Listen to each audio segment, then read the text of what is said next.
In my last video, we prepped a lot of squash. I mean, a lot of squash. And since they are in season, I've just been loving using them up in different recipes. As you guys probably know, when I do a meal prep, I like to overlap ingredients if I can. So if you did want to cook up a couple squash in your next prep, here are just a few recipes you could use them in. Now, I do also feel that a lot of these squash are somewhat interchangeable. I'll talk about that more as I go into each individual recipe, but just keep that in mind as you're watching. If you think one of the recipes looks really good, but you don't have that squash in particular, you can likely sub it for one of the others. And with that, let's get started. So we are going to start off with a breakfast recipe using kabocha squash. I feel kabocha is one of the most underrated squashes out there. It improves blood sugar levels, it's a great source of vitamin A and vitamin C, it also improves eye health and skin health, and I feel it's one of the more tasty squash. It has a lot more flavor and it's a lot less watery than your typical butternut or delicata squash. So for this tofu scramble, of course, we are just gonna start out with some tofu.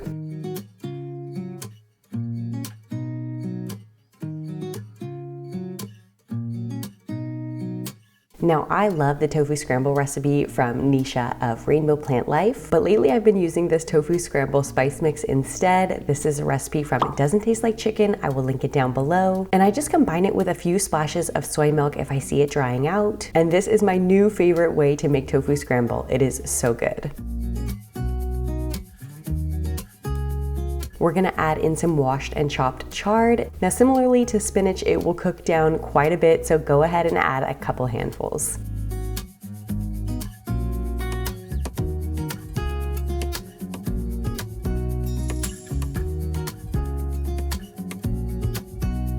And if you are looking for another breakfast recipe using kabocha squash, I actually have a kabocha squash oatmeal on my channel. This recipe is from Forks Over Knives. It is really easy and really tasty. I'll link it up here as well as in the description box down below if you want to check it out. Just another good way to use up that kabocha squash. For lunch, or this could also be a dinner recipe, we are going to make carrot ginger soup and add some squash to it. Now, I'm going to be using butternut squash in particular, but you could definitely sub it for kabocha or delicata. This soup is really versatile, so use whichever the squash you have. And of course, butternut squash is also a great source of antioxidants. It has vitamin C, vitamin E, and beta carotene, and it's also a great source of fiber. Now, you may have noticed in my meal prep video that I actually paired my raw uncooked carrots with the cooked butternut squash in preparation for this soup. I didn't have time to prepare it during the meal prep, so this is also a good way to just kind of plan out what you're going to be making. I had all the carrots fully chopped and ready to go, which we are gonna cook down first, and then at the very end, we'll add the butternut squash. Oh, there's also some delicata squash in here too. I think I kind of mixed them together.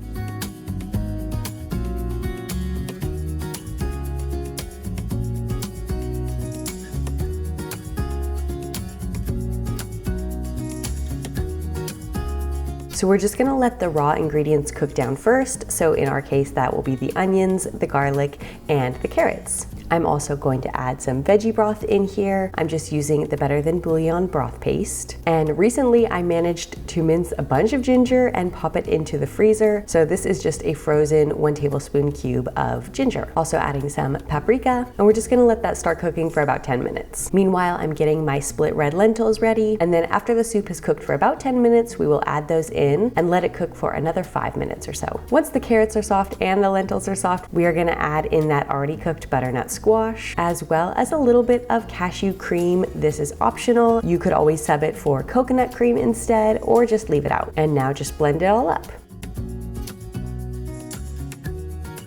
I'm topping mine with a little bit of extra cashew cream, as well as some sesame seeds and parsley that I had in the freezer. For my husband's bowl, I'm just adding some chili flakes and squash seeds.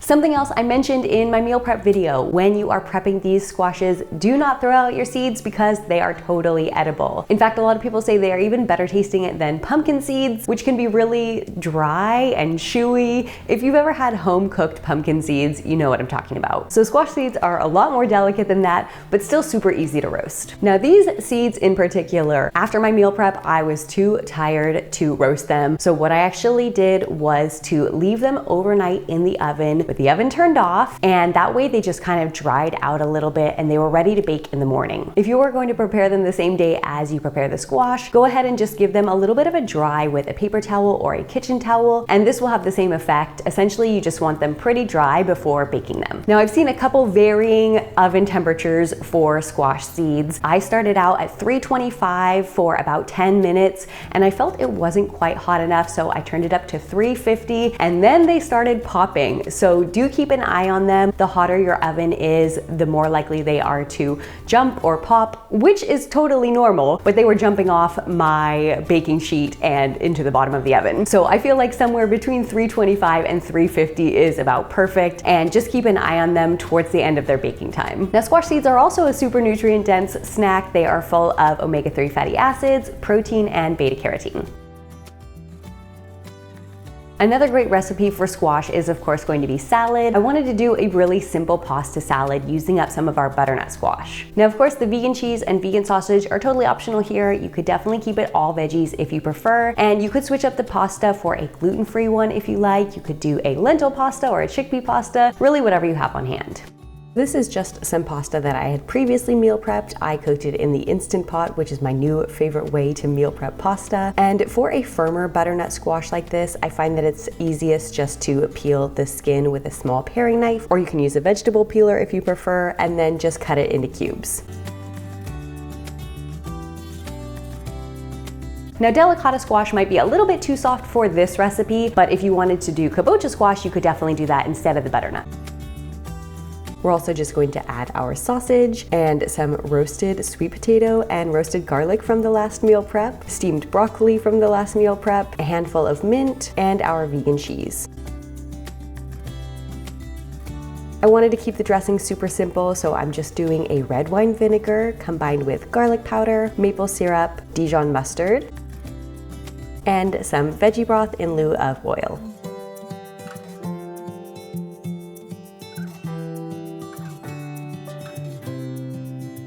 And I'm going to serve this on a bed of lettuce since I have this beautiful lettuce to use up from my last prep.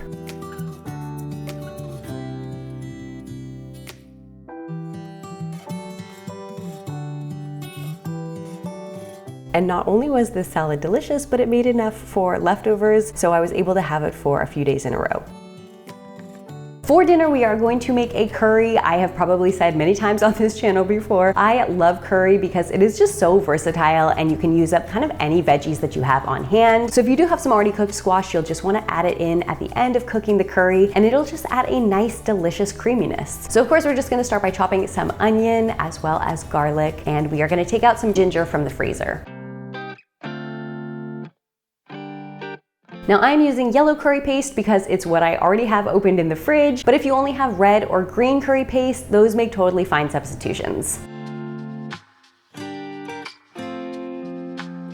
For broth, I am just using the same Better Than Bouillon broth paste, which you just mix with water. And then I'm using this extra firm tofu. So I'm just slicing it into tiny cubes and adding it towards the beginning of cooking this curry, so it has some time to flavor the tofu and also soften it just a bit. Now, this curry has the best flavor with a little bit of coconut milk. You can get away with just a quarter or a third of the can here. And it's also a good time to mention that any of the squash will work well here, whether it be the butternut, the kabocha, or the delicata. Just keep in mind that the softer the squash is, the less time it needs to cook in the curry broth. So something like the delicata, which turned out really soft in my case, I would want to add at the very, very end, versus the kabocha and the butternut were a little bit more firm, so I would add them with about 5 or 10 minutes left in the curry's cook time. And that'll just help them soften up a bit more and really melt into the curry broth. When it was ready, I served it with some rice noodles and some bok choy, and then just a bit of fresh herbs on top. And last but not least, we are going to make dessert. We are going to make delicata brownies. Now, I actually veganized a recipe that I found and made it a little bit healthier by removing the oil, but this is not a super healthy recipe. There is quite a bit of sugar. However, I do feel we get a little bit of fiber from the delicata squash, so that makes up a little bit extra healthiness. Now, delicata squash is a lower calorie squash, and it is also a great source of vitamin C and potassium, but more importantly, it made a delicious brownie. I was actually a little bit skeptical about this one because when I have made sweet potato brownies before, they turned out very, very wet. Now there's fudgy and then there is just wet. But these Delicata squash brownies, on the other hand, were a pretty perfect texture. My husband actually much prefers a cakey brownie, and even he loved these. He thought it was a pretty good combo of cakey and fudgy combined. So if that sounds like a good texture to you, then you will love these brownies as well. Since the original recipe calls for egg, we are substituting with Bob's Red Mill Egg Replacer. I absolutely love this for baking. It makes the consistency of baked goods turn out so well. So you could probably use a flax egg instead if that's all you have, but I will link this down below in case you want to check it out. We're also going to need some brown sugar, or you could use coconut sugar or maple flakes, a cup of Delicata squash flesh,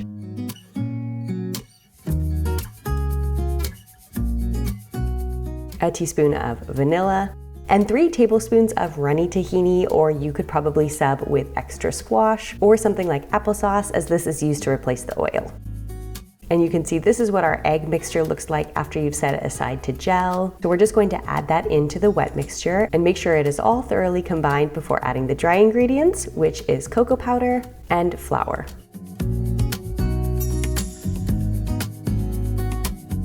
Of course, we'll also need a pinch of salt and some vegan chocolate chips and walnuts.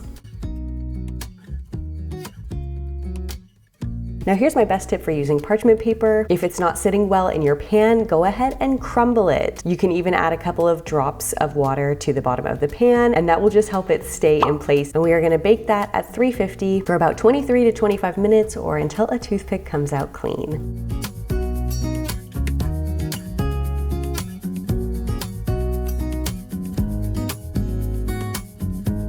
And let me just show you the texture of these brownies. As you can see, they are quite cakey for a squash brownie. I was really impressed with this texture. If you wanted to get fancy, you could dust a little bit of powdered sugar on top, and you can store these on the counter for a few days, but if it's going to be longer than that, then I suggest keeping them in the fridge or freezer.